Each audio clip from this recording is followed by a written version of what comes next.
mahay azy maro ampidera zay efa niasa antsinao hoe fonctionnaire fianaragna atry mandavaraka fô mandeha amin'ny lera tandrignetsy baka za mbo hagnambara agnatin'ny zoaka misy tanimbary be mahery mily hekitara avy mantegna hatramy taranaka avy afara angady anazy hely tonga anjazamena agnarany sitilo lakrele fanoratagna an-tablo olo batsinahy namaky teny raha hagnasony adabodabo karakandrondro tsy heny bakabaka raha agnatin'ny taratasy nangitakitaka antagny ary ny afara amin'ny lavitondro abadogna magnanjany eva izy fa tegna tsy lamody tsy tokony leso mikajy tafisefagna na tafangalagna tembody tsisy androny baka tsy lavagna taratasy na etimada na tao agnendafy zay raha jiaby atana taratasy fo mikomandy na havidy tragno vaty na agnasony amin'ny vadiagna andefo mandy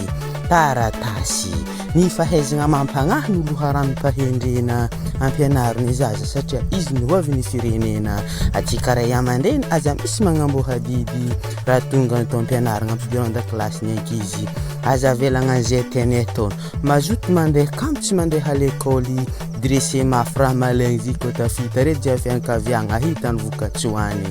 taratasy vanipotagna vaizy re havako tsy lavagna ho tsy mahay taratasy amezako ohatra raiky fampiasagna Facebook sarotsaroto teny mbazaha teny gasy sitrany antegna miatra amizay antegna mbo mahay tsy magnonohono amin'ny teny miboaka tolo azako raha langue anglisy chinois na amin'ny teny frantsay ianary taratasy dieny mbolo malegny fa ny olo mahay taratasy tegna tavandregny aeroplane agnambo maro ampiandrandra ary atan'olo titezagna mafregny fa le olo bato satria atan'olo famohezagna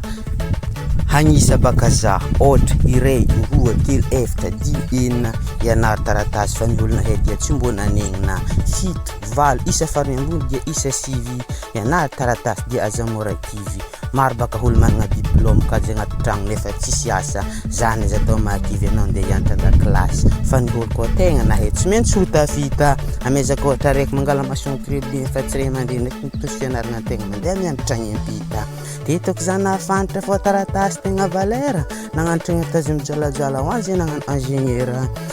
nankirakira vola agnaty banque ho an'izay nagnano gestionnaire mangala aretigny rehetra amin'olombelogno ho an'izay nagnano docteur mangala devoly sisatana ho an'izay nagnano pasteur mpanoratra randriana soavy zany camarade aby ny agnedrany district ny antsuy pod 407 mangitrentely info 038 74 317 35 sans street pays randriana soavy